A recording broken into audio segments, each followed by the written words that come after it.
So, a client of mine pointed out to me that you can love somebody and still not like them. And that this client had researched how to like yourself and wasn't able to find a whole lot of information on how to like yourself. And so I decided to do a video on this. Before I get started, I just want to say that I have a link below for a free PDF printout that'll give you some questions to explore to help you with the content that I am bringing in this video. And no, you don't need to give me your email address to get the PDF. Just click it and it'll take you straight to it. But if you would like to be on my email list, I also have that available down in the comments and also under my About tab, a link for that. So if you'd like to sign up, and I periodically send out a newsletter, then go ahead and do that as well. First of all, I'd like to bring your attention to a well-known quote: familiarity breeds contempt. So there's always going to be an element of things that we don't like about anyone and anything in our life. We can get a brand new car, love the car for a year, and then the second year, there's many things that we're griping and complaining about the car. We can get married, be madly in love, spend the first 4 years in total bliss, and then suddenly we're just finding ourselves nitpicking each other. We can have a best friend that we just love hanging out with, but then we start to hang out constantly, or we move in with them and suddenly we're nitpicking at. So familiarity, it's so true, breeds contempt. Something's brand new, you're looking at all the ahas and wonderful things about it, but as you become more and more familiar with it, then you see more details, or, it's not as exciting anymore, and it's not evoking the same emotions it did in the very beginning, and it's easy to start seeing things that are wrong with it. Well, you got to consider that with yourself, that you are spending your entire life with you. And there are going to be times that you're going to see things about yourself that you don't like. But it doesn't mean, or have to mean, or you don't have to give it the meaning that you don't like who you are at all. It could just mean that there's something about what you're doing or how you're behaving or what's something currently in your current that you don't like. And that can be very changeable and very easily changed if you separate it from this idea of there's something wrong with you. So when we learn to truly love ourselves, we learn to let go of the idea that there's something innately wrong with us. Learning to self-love yourself is going to resolve a lot. But we can start overthinking it when we suddenly look in the mirror one day. We've done all the self-love work and we're looking in the mirror and we're like, oh, I'm so fat. I'm so tired of being fat and blah, blah, blah. And we're just all of a sudden down on ourselves. That can have a lot to do with your mood. It could have a lot to do with something that happened that triggered you. It could have a lot to do with so many factors. So the thing to really look at, is this just a passing emotion that I'm feeling right now? Or is it really something deep down inside of me that I still haven't accepted a part of myself and really learn to embrace and love that part of myself? And then you need to go into the deeper work of self-love when that is the case. But it might just be that perhaps you've taken on habits that you really want to break, or that you're just dissatisfied with something. Maybe you just need to go out and get a new haircut or buy yourself an outfit to feel good about yourself again. And that's all it really amounts to. So now that I've differentiated a little bit between really just not liking yourself and just going through a phase of not liking an aspect of yourself, I do want to go into how you can like yourself. What are the elements you need to truly like who you are? One of the things is that you create yourself with intention. So you decide how you want to show up and who you want to be. And we go into that in my self-love course. We take a whole week to create our avatar. But essentially, you think about the different things that you like in yourself now. You think about things that you like in others and why, the specifics, and you start incorporating that into your avatar. I love a beautiful smile. When somebody has just a natural, beautiful smile. One thing about myself is that I'm very pensive and I'm a thinker, and I don't use my smile enough. And so I've been practicing that. I want to have a smile that lights people up and that makes people feel warm inside and just makes the world a brighter place. You know, I want to work on that smile. I don't want it to feel unnatural. I want it to feel like a natural smile. So that's something that I'm incorporating into my avatar. It's an aspect of me that I thought, oh, I want to improve that, right?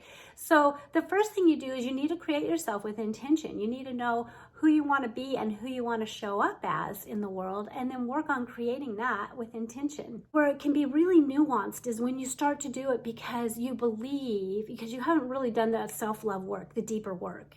And so a part of you wants to show up this way because you want to be loved and accepted by others. So one of the big reasons why people stop liking themselves is because at some point in their life, especially in their developmental years when they were vulnerable and when they were pulling in, who they are by what was reflected around them, that we found disapproval. We were bullied. We were constantly criticized or something in that effect that actually we absorbed and made that about there's something wrong with me and I can't be loved until I correct that. I can't be truly loved and accepted and liked until I correct that. And that's a subtle message that we took underneath that we have to go into the deeper work to uncover and rewrite and realize, that isn't true. But you have to realize that from your core yourself. So when you go to create your avatar, you want it to come from a pure place inside of yourself of something that you truly do like and want to be and show up as, not because this is what makes you worthy of love, because you are worthy of love, but because you truly want to be that person. You truly want to show up. That, what you desire at the deepest core of your heart is what you are. That's what you are. And that's why you feel the desire and the pull toward it, because that is what you are. Remember that it's not like, oh, I wish I could be that, but I'm not that. And I'm trying to be that, but that's not who I really am. No, if you're really, really craving that, that's because that's who you are. That's what you're hungering for. And it's okay to go after that and to create that in your existence. The other very important and key aspect into liking yourself is to knowing what you value in life, what you truly value. And you'll explore a little bit of that in the PDF I give you below. But really asking yourself, what do I value? What is important to me? Really exploring and digging deep around that and really rooting yourself into what is truly, truly important to you. And once you do that and you are rooted into your own value system and beliefs, then you make your decisions and your choices rooted into that value system. That is called walking in integrity. And when you walk in integrity, when you know that this is what I value and my choice has weighed that what is truly important to me, and you're walking in that integrity, then you like yourself. It develops a self-trust, it develops self-respect, and it makes it easy for you to like yourself, even when somebody else might not like you or like your decisions, because you are truly grounded and rooted in your own truth and value system. And the third point that I want to bring out, that even my client said this as well, is you have to decide. You have to choose to like yourself and decide, I'm going to like me. You have to make that choice. When you really nail self-love down, you're not going to tolerate bullying yourself and putting yourself down. You're going to recognize it when it comes and you're going to say, nope, I'm not going that way.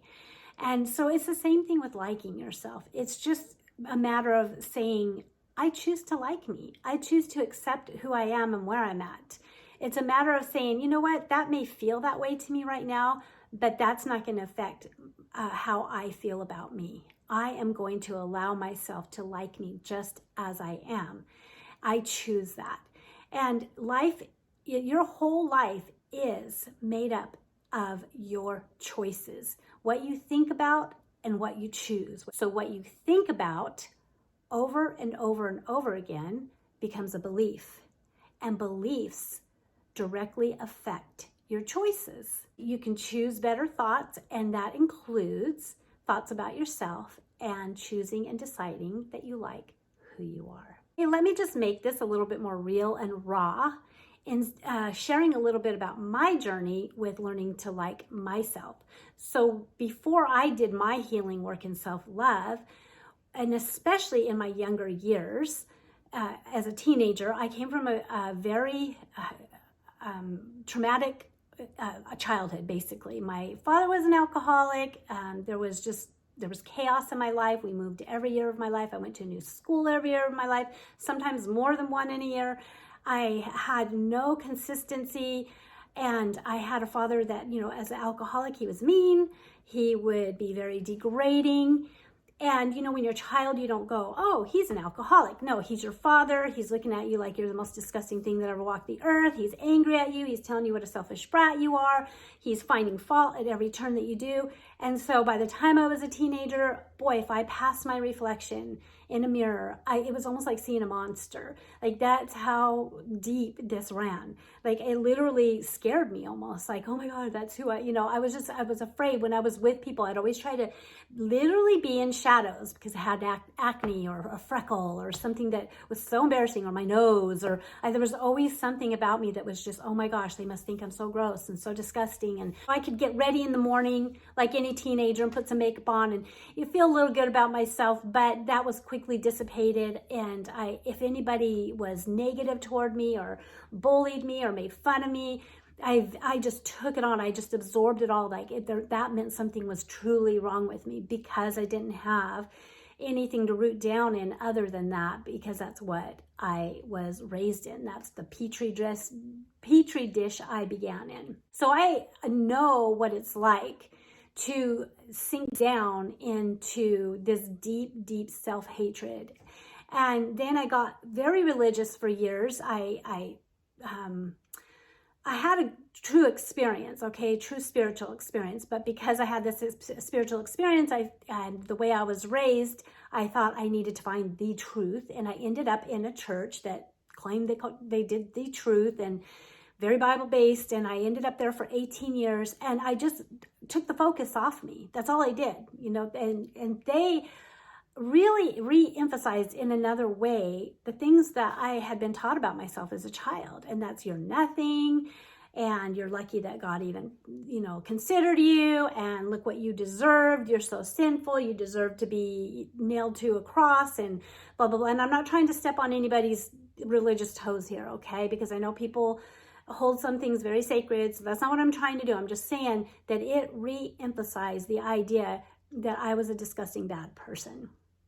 And it was hard for me to ever really root down in the idea that even God that I would ever make it to heaven, I would ever make it there, because no matter who I believed, I believed in Jesus, all this stuff, but it didn't matter, because I knew I was going to fall from that grace. Because how could I ever, ever, ever, even though grace covered that, how could I ever maintain that?